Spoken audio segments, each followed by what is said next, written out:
so much corruption, amidst so much adultery, had it not been for the staying hand of God himself. Luther, interestingly enough, sees exactly the same things in Rome. In fact, Otto Scott writes this. He says that Luther saw gorgeous churches and even more gorgeous rituals. He saw the pagan splendor of the paintings. You have to remember, this is the high point of the Renaissance that he would have visited. He saw the heathen gods who were still almost worshipped in the adoration of the art which had very formed them in the first place. Luther came back and he said this about Rome. He said, everything is permitted in Rome except to be an honest man. In other words, this visit to Rome is key to understanding him because it disillusions him in the actual saving power of man's own hand or man's own works. Well, it's sometime after this, Luther, who carries on as a priest and as a professor in Wittenberg, it's sometime after this that he encounters a man by the name of John Tetzel, which I will spell up here for you. John Tetzel was an indulgence collector. And he worked, ultimately he worked directly for the Pope. In fact, the Pope at this time was Pope Leo X. If you remember from the lecture on the Renaissance, he was one of the Medici popes. The Medicis were one of the great families of Italy, one of the great families of the Renaissance. They're essentially, all you have to do is imagine a type of mafia family to understand their character and how they actually rose to power.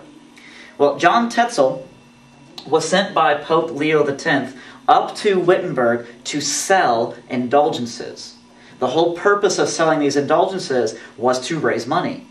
The whole purpose of raising the money was so that Pope Leo X could build a monument to his reign as pontiff in Rome, that monument being St. Peter's Cathedral, what would be the largest cathedral built for some time to come. Of course, he needed incredible funds to do this. That's where the indulgences came in. And these indulgences, if you remember, were essentially like get-out-of-jail-free cards. They essentially allowed you forgiveness automatically through the piece of paper that you paid money for previous sins, or even sometimes for sins that you plan to commit. So if you wanted to continue an adulterous affair, you could buy an indulgence, at least in theory, and that adulterous affair would somehow be sanctified by the church, which was sanctified by Christ. If you wanted to somehow marry your cousin, or something little like you just wanted to eat meat on a church fast day, you could buy indulgences for those. And of course, depending upon how serious man saw the sin, was how much the indulgence actually cost.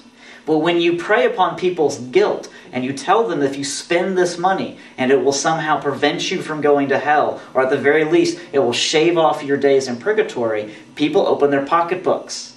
Because how simple is it to just buy your way into heaven?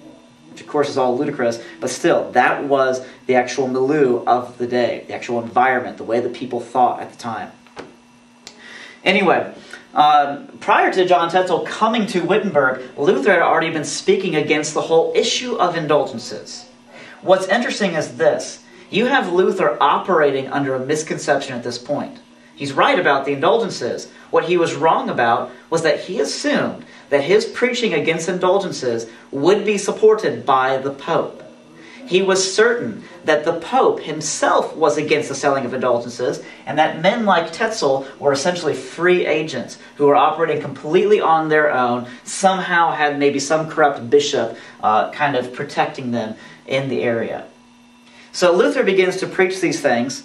Tetzel comes into town, and after Luther watches his whole show, because these selling of indulgences were often accompanied by various plays, demonstrations of what hell might look like, what people being tormented might look like, using some of the imagery from Dante perhaps, to try and convince you to actually pay up.